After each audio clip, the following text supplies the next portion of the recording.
Olá pessoal, tudo bem? Vou fazer uma breve análise aqui de quatro listas para a gente sistematizar esse assunto de listas, tá certo? Então, só relembrando algumas coisas importantes. A lista, então, para ser um instrumento lógico dentro da sala de aula, ela precisa ter a sua função social preservada, ou seja, ela precisa ser uma lista de verdade. Então, muitas vezes a gente vê o uso de listas que não fazem menção à ideia do gênero lista, né? Então, já falei isso em outras oportunidades. Então, vamos ver aqui, eu tenho quatro listas aqui para a gente pensar um pouquinho sobre elas.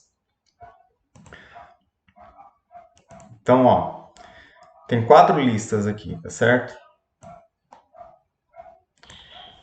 Então, veja, a lista um, um monte de nomes, de palavras que começam com a letra R. A lista 2 são nomes de frutas. A lista 3 são nomes de próprios, nomes de pessoas.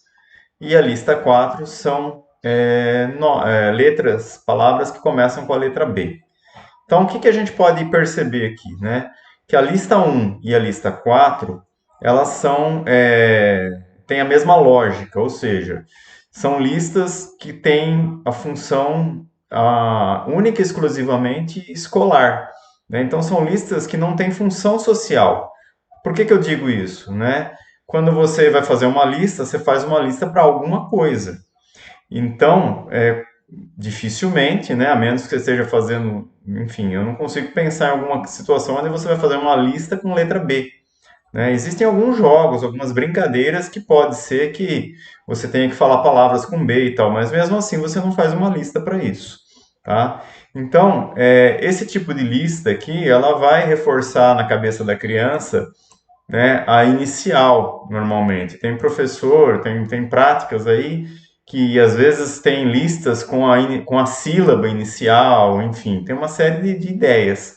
Mas volto a dizer, ela não tem função social, esse tipo de lista. Então, você pode até trabalhar a questão fonológica, a questão da letra, porém, você não trabalha o uso social. Diferente de eu pegar a lista de alunos da sala de aula, por exemplo, a lista, né, de professores da escola, de nomes de professores da escola, enfim, lista de animais preferidos, lista de frutas preferidas, lista de frutas que eu vou fazer uma salada de fruta, enfim, lista de itens do mercado, lista de itens de materiais escolares, lista de brinquedos, lista de brincadeiras, enfim, listas que eu faço uma lista para mim lembrar, né, de alguma daquelas coisas, para mim saber o que é ou quais são as mais interessantes, enfim. Então a ideia aqui, só para fechar, é o seguinte, tá? Existem então listas que a gente tem, que são criadas exclusivamente para o uso escolar e que não contemplam o gênero. E existem as listas que contemplam o gênero lista, né? Que é aquela lista que além da escola você também usa fora da escola. Então, dentro dessas propostas socio-interacionistas, volto a dizer, o ideal, tá certo? É que a gente use gêneros textuais, materiais, sempre que possível, que a gente usa fora da escola também, porque isso vai fazer com que a criança faça as conexões de sentido do que ela está aprendendo dentro da escola e fora da escola, tá bom? Então, em relação às listas, a gente fecha um pouco essa ideia aqui, e vocês podem aí estar discutindo mais sobre isso em outras oportunidades, tá bom? Então, um abraço, até mais, até a próxima.